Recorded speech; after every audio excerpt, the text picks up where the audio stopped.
संसार का नहीं, भगवान तक नहीं जीत पाए। किसकी ताकत से? ये पतिव्रत शक्ति से। मैं बताऊं, एक पत्रिका में मैंने पढ़ा था, मालूम क्या हुआ? एक पतिव्रता नारी अपने पति की सेवा कर रही। एक बाबा जी थे सन्यासी, और वो जंगल में बैठे, स्नान किए, ध्यान किए, आ गए, एक पेड़ के नीचे बैठ करके ध्यान में आने वाले थे। तब तक उस पेड़ के ऊपर एक चिड़िया बैठी थी, उसने विष्टा कर दी। विष्टा समझ रहे हैं ना आप लोग? उसने विष्टा की, आके उनके शरीर पर गिर गई। उन्होंने देखा, अरे मैं स्नान करके आया था, मैं पवित्र था, मेरा शरीर अपवित्र हो गया। एक बार क्रोध में उस चिड़िया की तरफ देखा, वो चिड़िया भस्म होके गिर गई, जल गई। वही सन्यासी भिक्षा मांगने के लिए आया। एक पतिव्रता नारी अपने पति की सेवा कर रही थी, आवाज लगाई। सन्यासी का नियम होता है, एक दिन में एक ही गांव में प्रवेश करेगा और मात्र 5 घरों में वो दीक्षा मांगेगा, उसी से काम चलाना है। आजकल के वो सन्यासी नहीं, वो बोरा लिए घूम रहे हैं, 20-20 किलो हो जाता, भरते जा रहे हैं। वो सन्यासी नहीं है, समझ रहे हैं ना? आजकल के सन्यासी तो चांदी के सिंहासन पर बैठने के लिए परेशान है। भाई सन्यासी, त्यागी बाबा। हम एक जगह गए, हमने कहा ये लगभग 1000 बीघे का फार्म दिख रहा, किसका है? बोले त्यागी बाबा का है। एक जगह हम गए, 10-12 लड़का बच्चा खेल रहे, हमने कहा ये कौन है? कहा ब्रह्मचारी जी के हैं सब।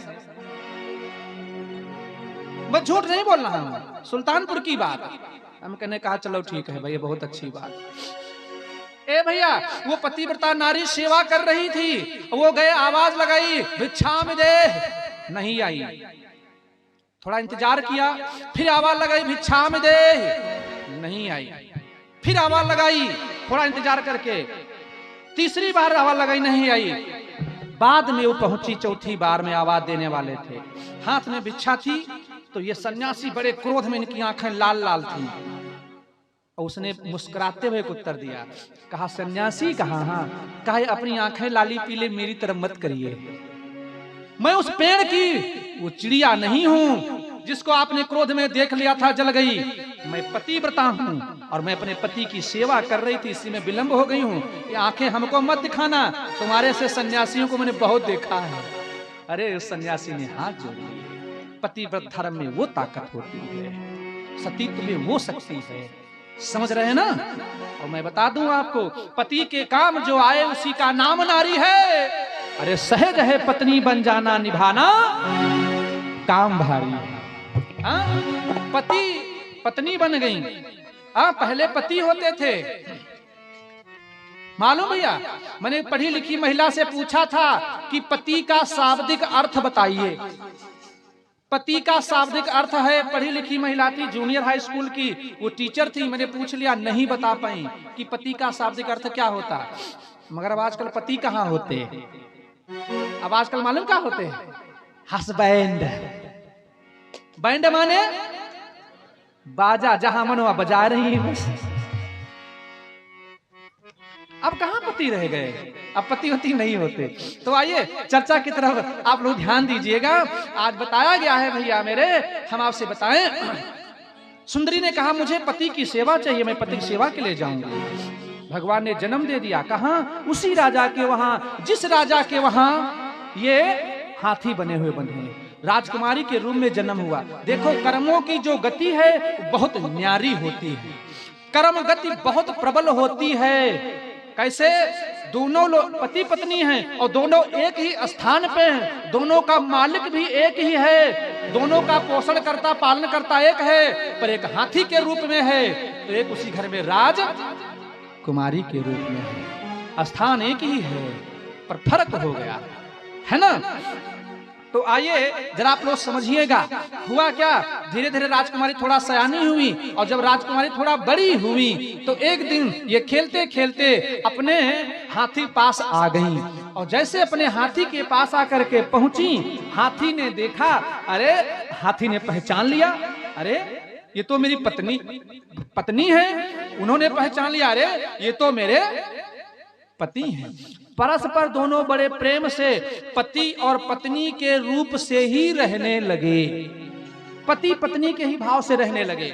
मैं आपसे बताऊं, धीरे धीरे राजकुमारी थोड़ा सयानी हुई, और राजकुमारी जब सयानी हुई तो राजा साहब ने एक दिन देखा तो मन में विचार किया, मंत्रियों को बुलाया, महाराज अस हृदय विचारी ब्याह योग भय सुता हमारी बेटी विवाह के योग्य हो गई है। हाँ, मंत्रियों को बुलाया, आपस में मंत्रणा करने लगे, एक जगह पर बैठ करके आपस में बातचीत होने लगी कि इसका विवाह किया जाए। और जैसे विवाह की बात होने लगी तो मेरे भैया मैं आपसे बताऊं हुआ क्या, जिस जगह पर बैठे लोग आपस में मंत्रणा कर रहे थे उसी जगह पर हाथी था। हाथी ने सुना तो हाथी अपने मन में विचार करने लगा, हमारी पत्नी का विवाह किसी दूसरे के साथ में होगा और हम ये देखेंगे, यह हमसे देखा देखा हमसे नहीं देखा जाएगा। सोचा फिर क्या करें, तो उसने पहले जंजीर को आजमाया। किसने? हाथी ने। हाथी ने जंजीर को आजमा कर देखा, सोचा अगर जंजीर टूट गई तो विवाह वाले दिन नहीं ज्यादा तो 200-400 जने तो स्वयंवर हम कर ही डालेंगे, पर जंजीर मजबूत थी, जंजीर टूटने वाली नहीं। तो सोचा अब क्या करें। ए भैया, हाथी ने भोजन पानी छोड़ दिया। राजा साहब को लगा मेरा हाथी बीमार है, बहुत से वैद्यों को बुलाया। लखी राजा बहु वैद बुलाए तब न कुंभी राशन पाए। उसने भोजन नहीं किया, बहुत से वैद्य आए, बहुत डॉक्टर आए, उसने भोजन नहीं किया। जब भोजन नहीं किया तो निराश हो गए। राजकुमारी ने जाना तो राजकुमारी ने अपने पिता से कहा, पिताजी हम एक बार हाथी से जाके मिल लें, देख लें। कहा बेटा हमें लग रहा बचेगा नहीं, भोजन ही नहीं करता है, पता नहीं क्या बीमार है। राजकुमारी पहुंच गई। आदरणीय विशाल यादव 100 मुद्राओं का दान किया है, परमात्मा से मंगल कामना। विश्वनाथ पाल आपकी तरफ से भी 100 मुद्राओं का दान, प्रभु से मंगल कामना, शुभ आशीर्वाद है। हाँ भैया, तो आइए जरा ध्यान दीजिएगा क्या हुआ। राजकुमारी पहुंची और जैसे राजकुमारी हाथी सामने पहुंची, हाथी ने देखा बस वो रोने लगा। हाथी रोने लगा और जब हाथी रोने लगा तो उसने कहा, महाराज हाँ आप भोजन नहीं कर रहे हैं। क्या कहा? बहुदिन देवो जन नहीं पावत, कारण क्यों ना हम ही बतावत, कारण क्यों ना हम ही बतावत।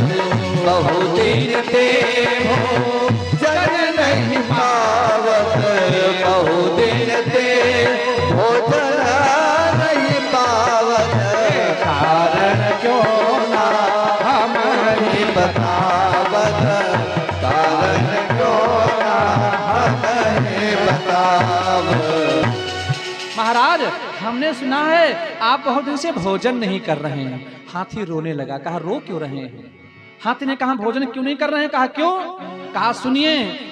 कहा गजेंद्र चाहत करन न पति तुम्हार विवाह, अरे सो विचारी अब होती है हृदय हमारे